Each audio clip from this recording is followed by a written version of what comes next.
오늘 우리에게 주신 말씀은 누가복음 17장 11절부터 19절입니다. 봉독하겠습니다.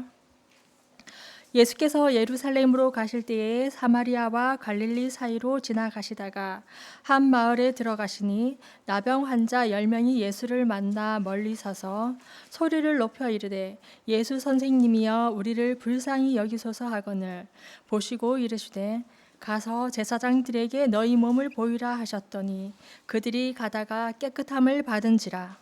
그 중에 한 사람이 자기가 나은 것을 보고 큰 소리로 하나님께 영광을 돌리며 돌아와 예수의 발 아래에 엎드려 감사하니 그는 사마리아 사람이라. 예수께서 대답하여 이르시되 10사람이 다 깨끗함을 받지 아니하였느냐? 그 9은 어디 있느냐?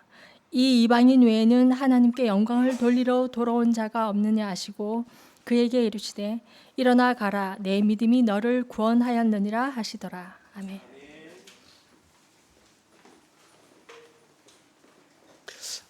한자 성어 중에 유유상종이라고 하는 단어가 있습니다. 다 들어보셨을 텐데 그 유유상종이라는 단어의 유자는 무리 류자입니다. 리을로 쓰는데 두음 법칙에 의해서 우리는 유유상종이다 그렇게 말을 합니다. 그 말의 의미는 비슷한 것끼리는 서로 무리를 이루며 산다 그렇게 하더라고요. 그래서 제가 영어로 한번 찾아봤어요. 이게 무슨 의미인가 했더니 Birds of feather flock together, 깃털이 같은 새들끼리 모인다 이렇게 좀 해석을 했더라고요. 지금 저희들은 누가복음 말씀을 기록하고 있습니다. 계속 묵상하고 있는데 저는 한 주간 동안 그런 생각을 좀 해봤어요. 누가복음이 그전에는 참 느끼지 못했었는데 획기적으로 지혜롭게 기록되었다. 좀 그런 느낌을 굉장히 많이 받았습니다. 누가복음에 기록된 에피소드를 하나하나 살펴보면 낱개로 독립된 것 같은데 그것을 이렇게 종합해보면 어떤 하나의 목표를 향해서 집요하게 집중하고 있다. 좀 그런 생각이 많이 들었습니다. 그러면서 제가 어떻게 누가는 이 복음을 그렇게 하나의 주제로 집중할 수 있을까 고민을 해봤습니다. 그리고 제가 여기에 대한 답을 내는 것이 뭐냐 하면 누가가 누구와 교제를 했는가, 누구와 어울렸는가가 그 영향을 끼치지 않았을까 그런 답을 내렸습니다. 누가가 이러한 글을 쓸 수 있도록 누가에게 영향을 미쳤던 사람은 두 사람입니다. 첫 번째 사람은 예수님의 제자 베드로였고 두 번째는 가장 위대한 사도 바울이었습니다. 두 사람과 다 친했습니다. 특별히 그가 누가복음을 기록할 때에 영향을 받은 사람은 아마도 바울이었을 것입니다. 바울은 그가 경험했던 만났던 예수님, 그가 느꼈던 십자가 복음을 누가에게 정확하게 묘사했고 누가는 그것을 듣고 누가복음과 사도행전이라고 하는 그러한 위대한 성경을 남겼던 것입니다. 이처럼 사람은 누구와 어울리냐에 따라서 그 사람 인생이 완전히 바뀝니다. 그 사람의 인생관, 세계관이 묻어나기 때문에 유유상종이 굉장히 중요합니다. 우리 사랑하는 성도님들은 지금 이 시대에 누구와 가장 많은 시간을 보내고 계십니까? 지금 여러분이 시간을 보내고 있는 그 사람의 영향을 여러분들이 가장 많이 받습니다. 오늘 본문에 기록된 누가가 계속해서 하나로 집중하는 주제가 뭐냐 하면 어떤 사람이 구원받을 수 있는가입니다. 지난주도 그렇고 지지난주도 그렇고 오늘 본문도 그렇고 누가 구원을 받을 수 있는가. 이 누가의 마음속에는 구원에 대한 그 어떤 집요함이 상상 이상으로 집요하게 드러나 있습니다.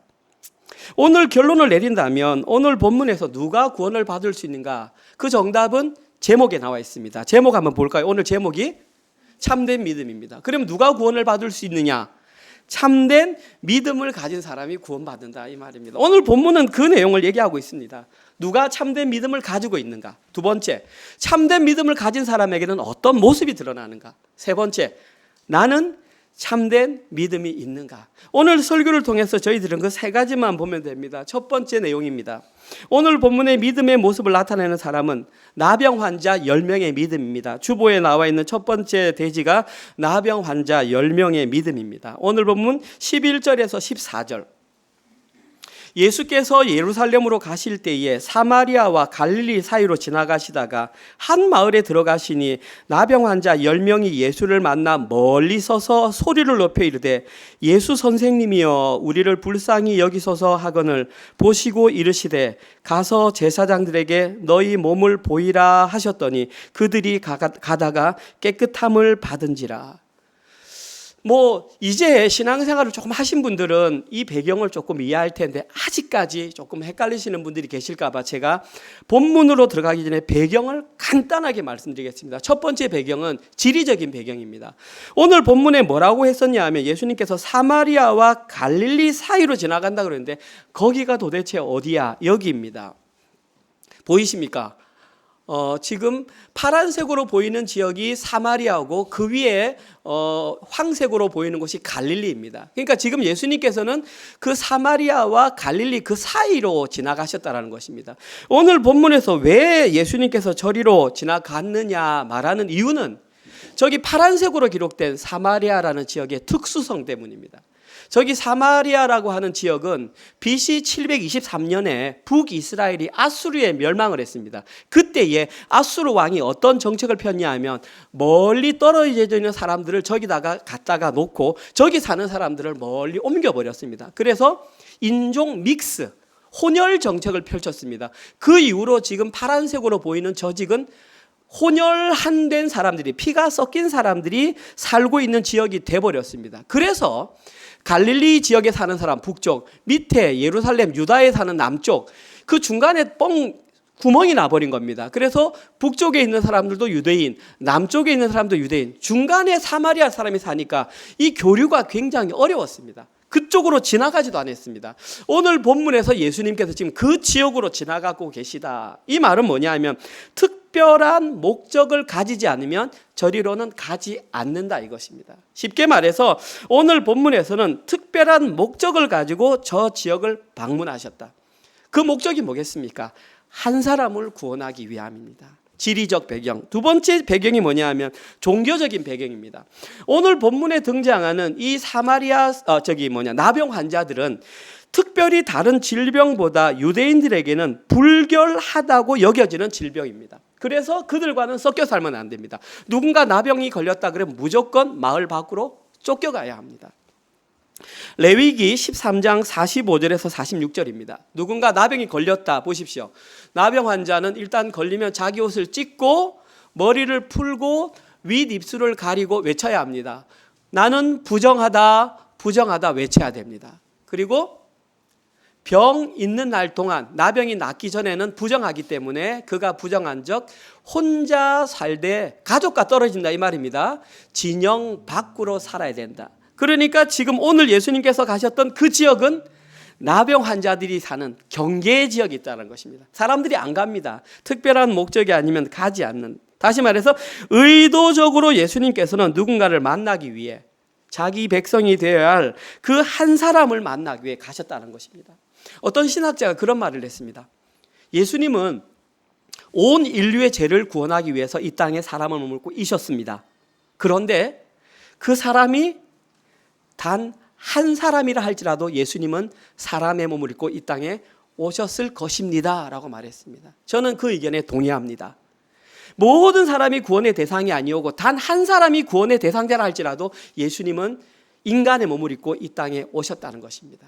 이것이 바로 하나님의 사랑입니다. 오늘 본문에서 그 한 사람을 찾아가기 위해서 예수님은 의도적으로 제자들을 데리고 갔습니다. 오늘 본문에 이렇게 말하고 있습니다. 예수님이 제자들과 한 마음에 들어갔습니다. 그때에 멀리서 누가 있었냐면 나병 환자 10명이 예수님을 향하여 이렇게 소리쳤습니다. 13절입니까? 소리 높여 이르되 예수 선생이여 우리를 불쌍히 여기소서. 여기에 기록된 불쌍히 여겨 달라는 말은 나에게 자비를 베풀어 달라는 얘기입니다. 다른 성경적인 용어로 긍휼을 여겨달라 이 말입니다. 로마서 9장 16절에는 이렇게 나옵니다. 하나님께서 긍휼히 여길 자를 긍휼히 여기고 긍휼히 여기지 않을 자를 긍휼히 여기지 않는다. 하나님께서는 야곱을 긍휼히 여기시고 에서를 긍휼히 여기지 않으셨다. 그 단어가 이 단어입니다. 불쌍히 여겨달라, 긍휼히 여겨달라. 어떻습니까? 어떤 사람이 어떤 존재에게 나를 긍휼히 여겨 주십시오라고 외치는 경우는 일반적인 경우가 아닙니다. 자기가 원하는 그 상대방을 신뢰할 때에만 그렇게 외칠 수 있다라는 말입니다. 그러면 이들은 예수님을 어떻게 신뢰하게 되었느냐?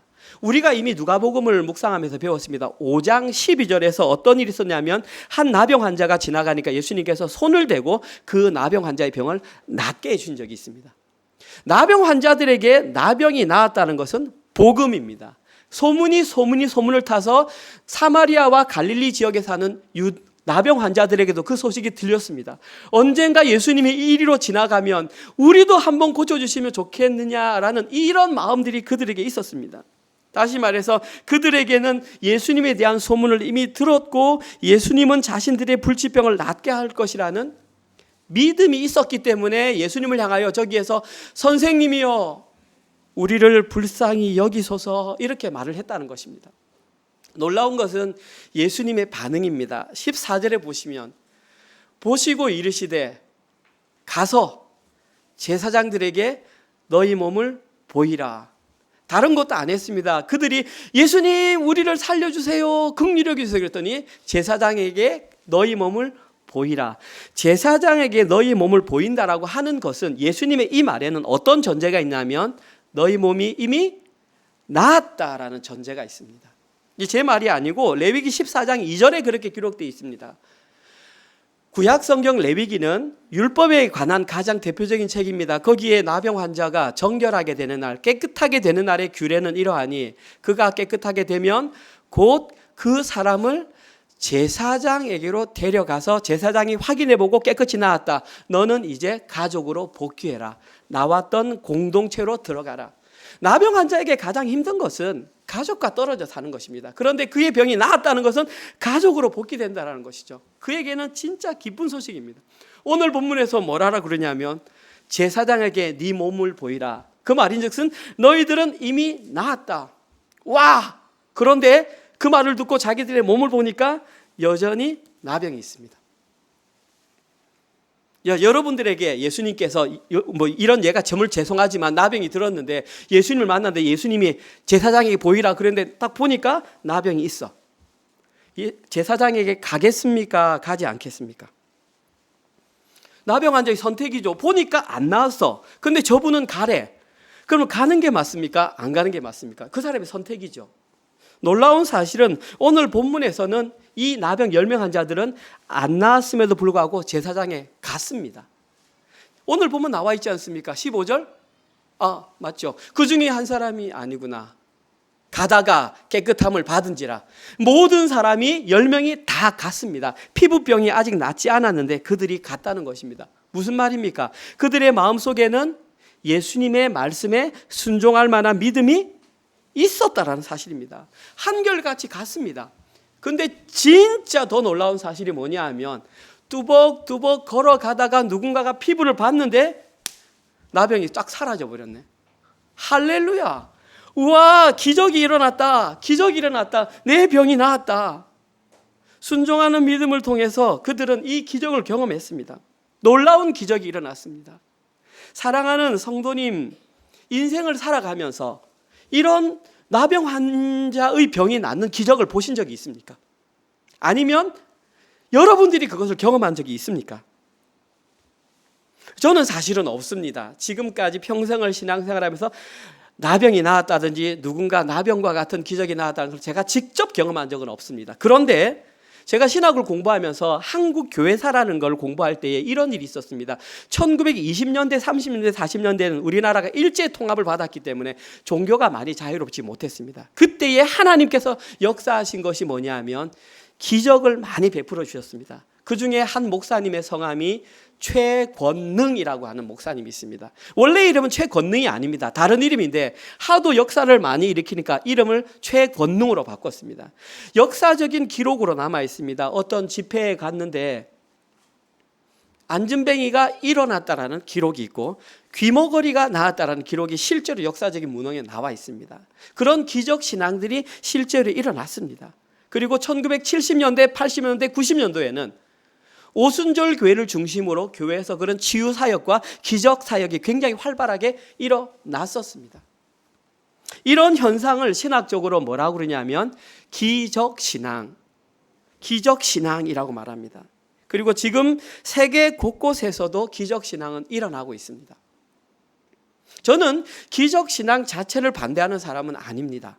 그런데 한 가지 문제가 뭐냐 하면 어떤 사람이, 잘 들으셔야 합니다, 이런 기적신앙을 직접 경험했다고 해서 그 기적신앙이 그의 구원을 장담할 수 없다라는 사실입니다. 자, 다시 말씀드릴게요. 저는 기적신앙을 부인하지는 않습니다. 그런데 누군가 그 기적신앙을 가졌다고 해서 그것이 그 사람에게 구원의 증거다라고 할 만한 증거가 없다라는 사실입니다. 이것은 제 얘기가 아니라 성경의 얘기입니다. 구원의 증거가 될 만한 것은 구원의 신앙을 가져야 되는 것이지, 누군가 기적으로 이 병이 나았다고 너 천국 백성이야 라는 근거는 없다는 말입니다. 근데 많은 사람들이 기적을 추구하면서 이것이 마치 구원의 조건이냐 쫓아다니는 사람들이 있다는 사실입니다. 거기에서 멈추어서는 안 된다라는 것을 오늘 본문에 말하고 있습니다. 예수님이 산상수훈의 결론에서 이렇게 말씀하십니다. 여러분 잘 아는 내용, 마태복음 7장 21절에서 23절. 한번 들어보십시오. 나더러 주여 주여 하는 자마다 다 천국에 들어갈 것이 아니다. 구원의 증표가 아니다. 다만 하늘에 계신 내 아버지의 뜻대로 행하는 자라야 그리로 들어간다. 예를 들어 줄게. 그날에 많은 사람들이 예수님에게 주여 주여 우리가 주의 이름으로 선지자 노릇하며, 무슨 말이냐면 주여 주여 하며 예수님의 이름으로 성경을 풀어서 해석해서 설교를 하며 주의 이름으로 귀신을 쫓아내며 주의 이름으로 많은 권능을 행하지 아니하나이까. 실제로 예수님의 이름으로 나사렛 예수 이름으로 명하노니 귀신이 나가고, 실제로 아까 최건능 목사님처럼 안진뱅이가 일어나고 귀머거리가 들리는 현상이 발생했다 할지라도 내가 너희에게 말하노니 내가 너희를 도무지 알지 못하니 불법을 행하는 자들아 내게서 떠나가라. 너가 그러한 기적신앙을 일으켰다고 해서 그것이 너의 구원의 증거는 되지 않냐. 아까 처음에 제일 나왔던 21절에 아버지의 뜻대로 행하는 자라야 그리로 들어간다. 명확하게 예수님께서 말씀하셨습니다. 오늘 본문에 기록된 내용 역시 실제적인 기적이 일어났고 자기들 눈으로 경험했고 했다 할지라도 그것이 그들의 구원의 증거가 될 수 없다라는 사실입니다. 이런 내용을 들으면 충격적으로 와닿지 않습니까? 저는 마태복음 본문을 읽을 때나 오늘 본문에 기록된 이러한 내용을 읽을 때 충격으로 와닿습니다. 그럼 도대체 참된 믿음이란 무엇인가? 그가 아무리 기적을 행하는 자라고 할지라도 구원의 증거가 되지 못한다면 그 기적의 대상자가 된 것 그 자체가 구원의 증거는 될 수 없다라는 사실입니다. 기적을 행한 자도 그 증거가 되지 못하는데 그 대상자가 된 사람이야 두말할 필요가 없다는 말입니다. 기적의 신앙만 가지고는 구원의 믿음이라고 할 수 있는 어떤 증거도 발견할 수 없습니다. 이것이 오늘 본문에 기록된 기적신앙의 실체입니다. 놀라운 사실이죠. 만약에 제가 여기서 어떤 아픈 사람이 있는데 누군가를 일으켰다. 그 소문이 시드니에 났다. 그 다음 주에 저희들은 교회 옮겨야 됩니다. 다 못 앉습니다. 꽉 찰 겁니다. 그 자체가 구원의 증거가 되지 않음에도 불구하고 사람들은 그것을 미혹을 받는 것이 이 시대의 현실입니다. 저는 지지난주에 이와 유사한 설명을 드렸습니다. 첫 번째가 뭐냐 하면 오늘은 기적신앙이지만 지지난주에 제가 역사신앙 말씀드렸고요. 그 다음 주에 현세신앙을 말씀드렸습니다. 역사신앙 기억하십니까? 역사신앙은 구원이 무엇인지 아는 지식을 역사적인 사실로 받아들이는 것입니다. 나 예수님이 2000년 전에 태어난 거 알아. 나 예수님이 하나님인 거 알아. 그분이 십자가에 달려 돌아가신 거 알아. 이 모든 것을 지식으로 아는 것을 역사신앙이라고 합니다. 그 역사신앙을 아는 것도 구원의 신앙이 아니라는 말입니다. 그런데 많은 사람들 거기에 집중하죠. 성경 공부, 성경 통독. 그래가지고 그것만 뚫으면 아니라니까요. 지난주 말씀 묵상 가운데 가장 대표적인 인물이 마다들입니다.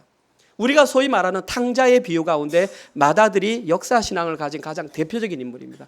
평생을 아버지 집을 떠난 적이 없습니다. 작은 아들은 아버지 재산을 상속받아서 허랑방탕하게 다 쓰고 와서 돌아왔습니다. 그런데 큰아들은 집을 떠난 적이 없습니다. 평생을 아버지 집에서 말씀 잘 배우며 지식적으로 모든 신앙을 다 가지고 있습니다. 중요한 건 아들이 돌아왔습니다.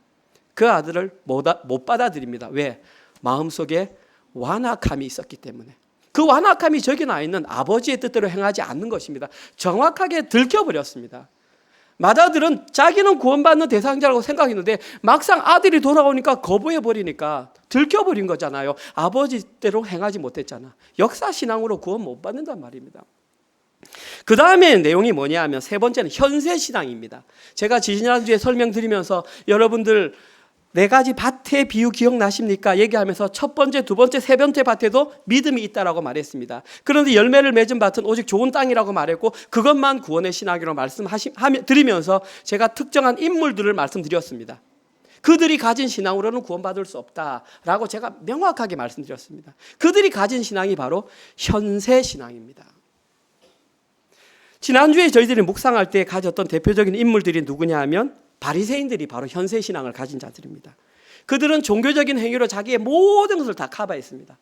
11조 잘 내지요, 금식하지요, 사람들 앞에 서서 기도하지요. 사람들이 볼 때는 믿음이 출중한 사람처럼 보였습니다. 그런데 그들 속에는 뭐가 있었냐면 탐욕과 오만과 위선과 음란이 있었습니다. 자기들끼리 있을 때는 잘 감추어졌습니다. 그런데 빛이신 예수님이 오자 그들의 실체가 확 밝혀져 버린 것입니다.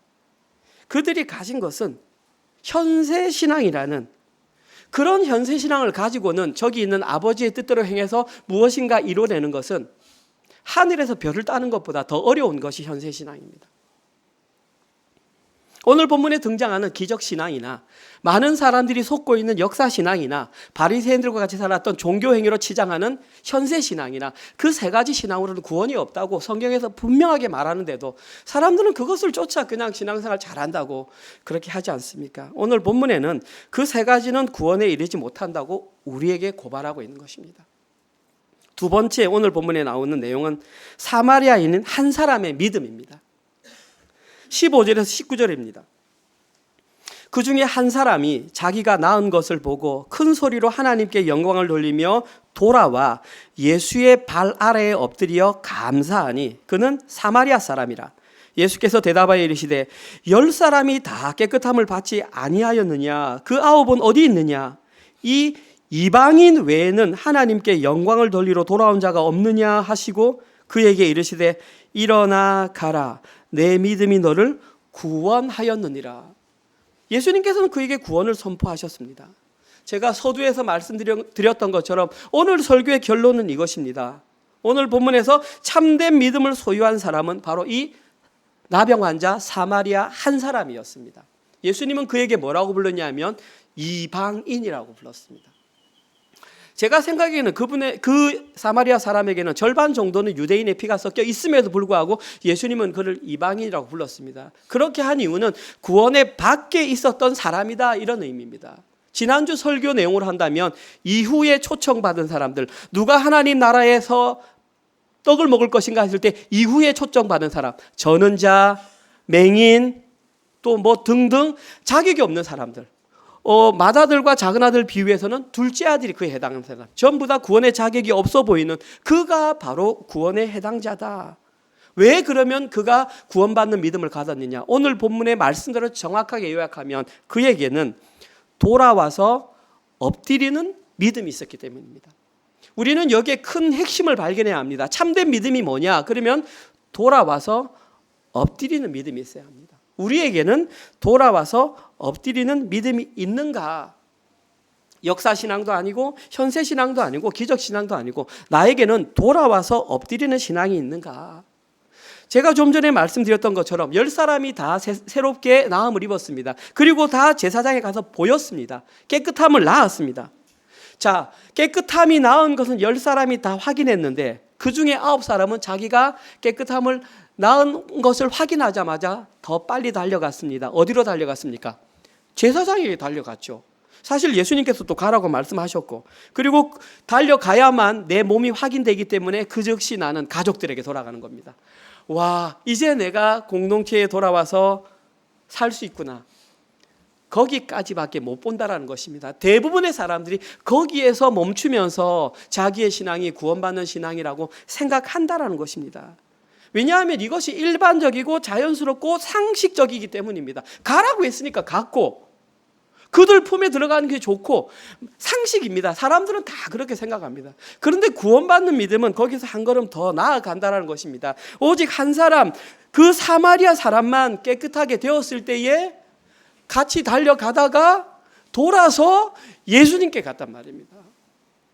가면서 가장 그가 첫 번째 했던 내용이 뭐냐면 여호와께 영광을 돌리더라. 가장 먼저 했던 게 여호와께 영광을 돌렸다.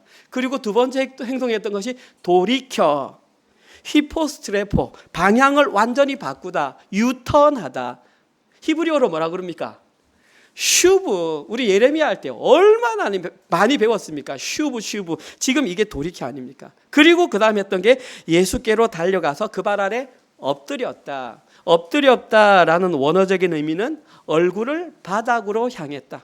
얼굴을 못 쳐다보는 겁니다. 그분을 향한 가장 최고의 존경의 표시. 당신이 나의 주인입니다. 나는 당신의 종입니다. 나는 당신의 눈을 똑바로 쳐다볼 수가 없습니다. 얼굴을 바닥으로 향했다. 그것을 엎드리다. 그러면 왜 9사람은 제사장에게 갔는데 이 한 사람은 예수님께로 돌아왔던 것일까요? 오늘 본문은 여기에 대해서 언급을 하지 않으니까 저도 모릅니다. 그런데 예수님께서 말씀하신 답을 보니 그 답을 알 수 있습니다. 19절 펴 있네요. 그에게 이르시되 일어나 가라. 내 믿음이 너를 구원하였느니라. 예수님께서 저렇게 말씀하시니까 이 한 사람에게는 특별한 믿음이 있었다는 것을 알 수 있습니다. 그 특별한 믿음이 바로 구원받는 사람이 가져야 될 참된 믿음. 오늘 이 자리에 나와 계신 여러분들이 꼭 가져야 될 구원을 원한 참된 믿음이 그에게는 있었다라는 것입니다. 신학적으로 이러한 참된 믿음을 구원의 신앙이라고 합니다. 구원의 신앙.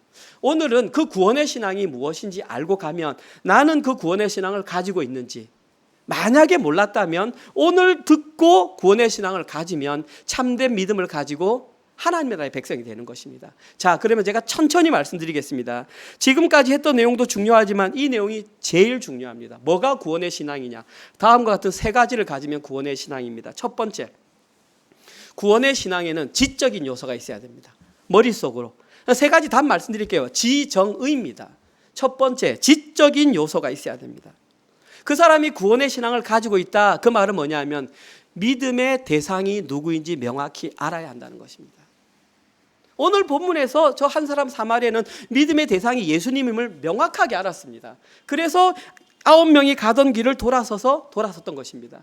아, 이분이 나의 육신의 질병을 고치는 분일 뿐만 아니라 나의 근원적인 문제, 죄의 문제까지도 해결하는 분이구나 깨달았다는 것입니다. 이러한 분명한 내 믿음의 대상이 누구인지, 다른 말로 표현해서 내 주인이 누구인지 명확히 아는 것이 구원신앙의 첫 번째 요소입니다. 다른 거 생각하지 마시고 내게 구원의 신앙이 바로 있는가, 나의 주인은 누구인가 명확하게 알면 첫 번째입니다. 여기서 출발이 안 되면 그 다음 두 번째, 세 번째 의미 없습니다. 여전히 내가 주인이면 그 이후에 있는 두 번째, 세 번째 아무리 화려해도 구원의 신앙과는 관계없습니다. 첫 번째, 믿음의 대상이 누구인지. 우리 믿음의 대상은 여호와 하나님 한 분, 삼위일체 하나님 한 분이십니다. 오늘 본문에서 사마리아는 이것을 분명하게 알고 돌이켰습니다. 두 번째, 여기에 해당하는 두 번째 요소는 정적인 요소입니다. 아까는 지적인 요소면 이번엔 정적인 요소. 누군가 구원의 신앙을 가지고 있다는 것은 하나님과의 정적인 관계가 회복됐다는 것입니다. 저는 구원을 계속 관계 회복이라고 말씀드렸고, 누군가 정적으로 회복되었을 때 나타나는 현상이 그분을 아버지라고 부릅니다. 아버지와 자녀의 관계가 회복된 것처럼 구약시대에는 아버지라고 부를 수 없었습니다. 예수님께서 이 땅에 오신 이후에 하나님을 아버지라고 부르고 예수님을 우리의 주와 그리스도로 인정하는, 다시 말해서 하나님의 자녀가 된 사람들만 하나님을 아버지라고 부릅니다.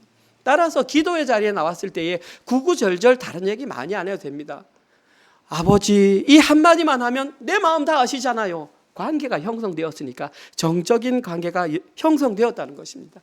오늘 본문에서 이 한 사마리아인은 아버지라고 부르진 않았습니다. 그러나 하나님께 영광을 돌린 모습으로 말미암아 그의 관계가 회복되었다는 것을 알 수 있습니다. 세 번째, 구원의 신앙의 세 번째 요소는 의지적 요소입니다. 누군가 구원의 신앙적인 요소를 가지고 있다는 것은 의지적으로 하나님을 따르겠다는 변치 않는 마음이 그 속에 생기는 것입니다. 그리고 성도가 실제로 신앙생활할 때에 가장 눈으로 확연하게 나타나는 모습이 의지적 요소입니다. 오늘 본문에서도 구원의 신앙을 갖지 못한 9명의 나병 환자들은 자신의 지위 회복을 위해서 달려갔지만 오직 한 사람, 구원의 신앙, 의지적인 요소를 바르게 가지고 있었던 사마리아인만 다른 의지적 선택을 했다라는 것입니다. 누가복음에서는 그것을 계속 뭐라고 말하냐면 제자도, 지겹도록 제자들을 지금 말하고 있는 것입니다. 한 곳에 포커싱을 계속하고 있는데 너희들 깨닫고 있니? 까만 거는 글이요 흰 거는 종이니? 아니면 그 의미를 알고 있니? 누가는 그 한 절 한 절을 지가 아니고 그분의 피를 쏟는 마음으로 글을 써서 정확하게 알고 있니? 누가복음 14장 25절에서 27절입니다. 예수님께서 왜 자꾸 제자들에게 이 말씀을 하실까요? 수많은 무리가 함께 갈새 예수께서 돌이키사 이르시되 무릇 내게 오는 자가 자기 부모와 처자와 형제와 자매와 더욱이 자기 목숨까지 미워하지 아니하면, 여기 미워하다는 말은 덜 사랑한다 이 말입니다. 우선순위에서 어디에 우선이 있니? 지금 그 말입니다. 능히 내 제자가 되지 못하고 누구든지 자기 십자가를 지고 나를 따르지 않는 자도 능히 내 제자가 되지 못하리라. 여기에 기록된 제자도의 특징을 그냥 한마디로 말하면 우선순위가 어디에 있는가를 정하라. 그것이 의지적인 요소입니다. 대부분의 사람들은 가족에게 우선순위가 있습니다. 의견이 딱딱딱딱 충돌되다가 누군가가 가족 건드리면 뚜껑이 확 열립니다. 딱딱딱딱 하다가 누군가 자존심하면 뚜껑이 딱 열립니다. 그런데 참된 제자는 그것 위에 하나님을 따르겠다는 의지적인 요소가 있는 사람이 오늘 본문에 의하면 구원의 신앙을 가진 사람이다. 그렇게 말을 하고 있습니다. 그들만 오직 다른 선택을 할 수 있다. 오늘 본문에서 한 사람, 이 사마리아 사람은 구원의 의지의 요소가 발동하여 나머지 9사람과는 다른, 완전히 다른 선택을 하였던 것입니다. 따라서 나에게 구원의 신앙이 있는가 확인하고 스스로에게 묻는다면 의지적으로 누구를 따르고 있는가 자기 스스로에게 확인해 보면 알 수 있습니다. 10명이 깨끗함을 받았고 10명이 기적의 대상자가 되었지만 그 중에 한 사람만 돌아왔다는 사실을 우리는 기억해야 합니다. 그가 예수님께 돌아왔던 결정적인 이유는 그에게는 구원의 신앙, 참된 믿음이 있었기 때문입니다. 그 구원이 믿음이 있었기 때문에 그에게는 구원이 임했고 이것이 바로 누가복음 전체의 주제인 것입니다. 따라서 지금 2025년 3월 30일 이 시점에 저희에게 가장 필요한 것이 무엇이냐면 참된 믿음을 갖는 것입니다. 이것보다 중요한 건 없습니다. 지금 저희 교회는 현실적으로 어려운 상황에, 개척 이후에 가장 큰 어려운 상황에 처해 있습니다. 당장 우리가 예배 처소를 구해야 되는 그런 상황이 있습니다. 너무나 중요한 상황이고 사실은 예배보다 중요한 것이 없기 때문에 다 같이 힘을 모아야 하고 하루에 10분이라도 예배 처소를 위해서 기도해야 합니다. 그런데 그 예배 처소를 구하는 것보다도 100배, 1000배, 10,000배 중요한 것이 참된 믿음을 갖는 것입니다. 예배 처소 안 구해줘도 됩니다. 없어가지고 밖에서 예배 드려도 됩니다. 모든 악기 없어도 제 육성으로 해도 됩니다. 그런데 참된 믿음을 갖지 못하는 것은 이것과는 차원이 다른 문제입니다. 그러면 우리의 신앙과 우리의 관심과 우리의 기도는 어디에 있어야 하는가? 그 본질을 놓치지 말자는 것입니다. 나에겐 참된 믿음이 있는가? 그럼 이 참된 믿음을 갖기 위해서 방금 했던 그 구원의 3가지 요소가 나에겐 있는가? 날마다 점검해야죠. 나에게는 믿음의 대상자가 분명히 있는가? 나는 하나님과 올바른 관계가 유지되었는가? 나는 그분을 의지적으로 따르고 있는가? 이것을 고민해야 됩니다. 하나님께서는 우리 교회를 이렇게 운행해 가시면서 지금은 너희들이 한번 점검하고 갈 때이다 라는 메시지로 이 장소의 문제를 주시지 않았나 생각합니다. 조금만 불편함만 감수하면 예배는 아무 문제 없습니다. 진짜 중요한 것은 우리에게 참된 믿음이 있는가. 그러면 이 참된 믿음은 어떻게 갖게 되는 것일까요? 너무나 감사하게도 참된 믿음은 우리의 힘으로 되지 않습니다. 하나님께서 주셔야만 합니다. 감사하지 않습니까? 만약에 우리 힘으로 된다면 능력별로 믿음이 갈 것 아닙니까? 그리고 판단하거나 평가하지 않겠습니까? 하나님이 주시니까 아무도 못하죠. 유다서 1장 3절입니다. 중요한 구절이니까 한번 같이 읽었으면 좋겠습니다. 우리 다 함께 한번 읽어봅시다. 시작. 사랑하는 자들아, 우리가 일반으로 받은 구원에 관하여 내가 너에게 편지하려는 생각이 간절하던 차에 성도에게 단번에 주신 믿음의 도를 위하여 힘써 싸우라는 편지를 너희에게 권하여야 할 필요를 느꼈노니. 저기 나오네요. 구원에 관하여 내가 너희에게 편지를 쓰고 싶었는데 갑자기 생각난 것이 성도에게 단번에 주신 믿음의 도. 참된 믿음은 하나님께서 단번에 주시는 것이구나. 믿음이 믿을까 말까 이게 아니라 하나님께 강력한 은사로 믿음의 도가 주어지는구나. 그리고 그것이 들어온 사람에게는 힘써 싸워야 하는 마음이 들구나. 이 성경이 유다서입니다. 유다서.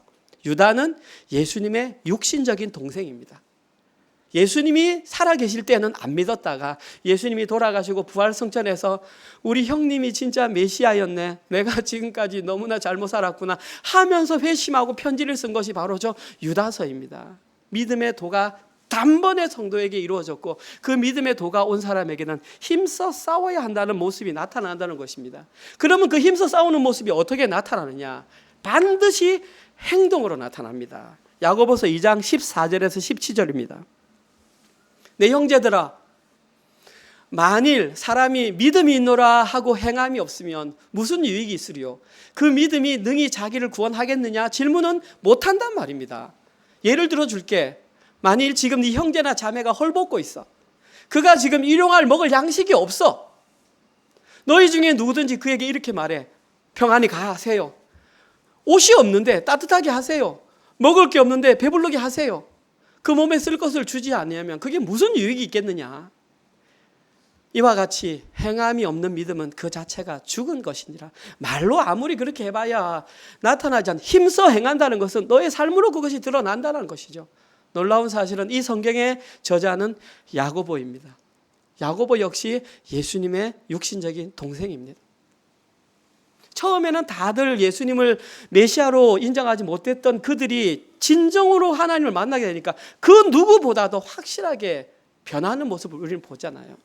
그들이 이런 편지를 쓸 수 있었던 것은 자기가 그것을 경험했기 때문입니다. 스스로 참된 믿음을 가졌기 때문입니다. 아예 믿지도 않았습니다. 역사신앙도 없었고 현세신앙도 없었고 기적신앙도 없었는데 그들에게는 구원의 신앙이 딱 들어가니까 삶이 180도 바뀌면서 예수님을 향하여 모든 것이 올인되지 않습니까?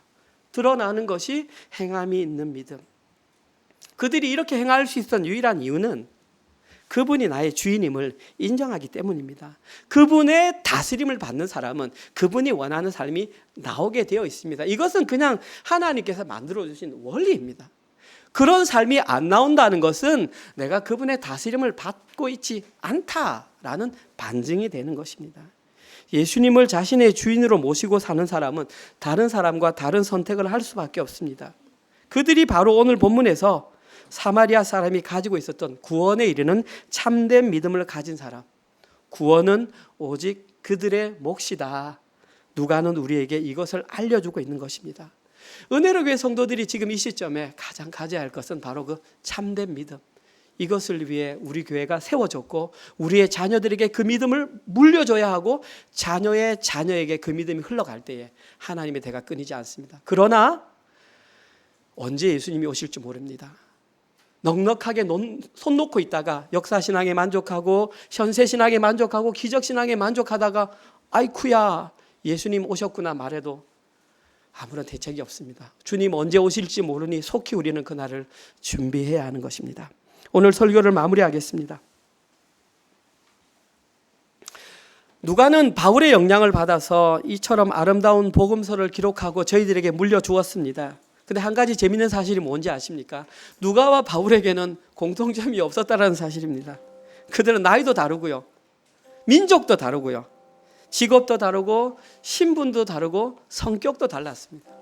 그런데 그들에게 유일한 한 가지 공통되는 것은 십자가 복음을 통한 구원의 신앙을 가지고 있었다는 것입니다. 그래서 이와 같은 놀라운 일이 발생했습니다. 지금 이 자리에 앉아있는 저희들에게도 특별한 공통점이 없습니다.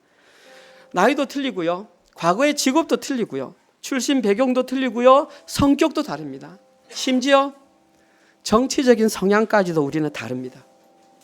그런데 우리가 유일하게 하나로 뭉치는 것은 구원의 신앙, 참된 믿음입니다. 그것을 통해서 우리는 구원받을 수 있다는 그 믿음으로 여기에 모였습니다. 그것이 바로 교회입니다.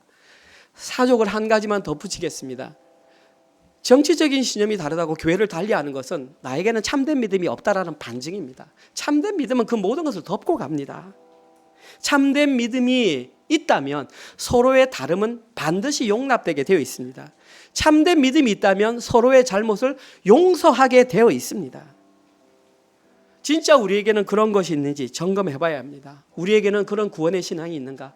혹시 나는 역사 신앙을, 혹시 나는 현세 신앙을, 혹시 기적 신앙을 구원의 신앙으로 착각하며 지금까지 오진 않았나? 한번 돌아보시기 바랍니다. 그리고 만약에 그것이 깨달아진다면 오늘 이 자리에서 즉시 생각을 바꾸시기 바랍니다. 그리고 기도하십시오. 하나님, 저에게 참된 믿음을 주십시오. 그리고 주님의 백성이 되길 원합니다. 하나님의 권속이 되길 원합니다. 하나님의 친백성이 되길 원합니다. 그렇게 기도하시기 바랍니다. 오늘 본문에서는 한 사람, 사마리아인만 예수님께로 돌이켜 돌아왔습니다. 지금 이 시대에도 수많은 교회가 있지만 정말 그 많은 교회들 가운데에, 많은 성도들 가운데에 우리 은혜로 교회에 속한 모든 성도님들이 현세신앙, 역사신앙, 기적신앙을 버리고 구원의 신앙을 통해서 예수님께로 돌아와 무릎을 꿇으시는 모든 분들 되시기를 주님의 이름으로 축원드립니다. 아멘. 하나님 감사합니다. 우리에게 참된 믿음에 관하여 다시 한번 명확하게 알려주시니 감사합니다. 하나님, 우리 가운데에 구원의 신앙, 지, 정, 의의 요소가 가득하게 하여 주시옵소서. 그리하여서 세상의 모든 사람들이 다른 길로 걸어간다 할지라도 우리 사랑하는 은혜로 교회 모든 가족들은 오늘 한 사마리아인이 걸었던 예수님께로 돌이키는 그 길로 걸어가게 하여 주시옵소서. 그러한 마음으로 오늘도 이 자리에 모여서 예배를 드리며 빈손으로 나오지 아니하고 하나님께서 허락하신 직장과 사업체를 통하여 11조와 주정헌금과 감사헌금과 셀 모임 헌금으로 하나님께 올려드렸습니다. 함께 동참하지 못한 자들이 있다면 동참할 수 있는 믿음과 그들도 함께 허락할 수 있는 직장을 허락하셔서 하나님 나라의 풍성함을 함께 누릴 수 있는 은혜를 허락하여 주시옵소서.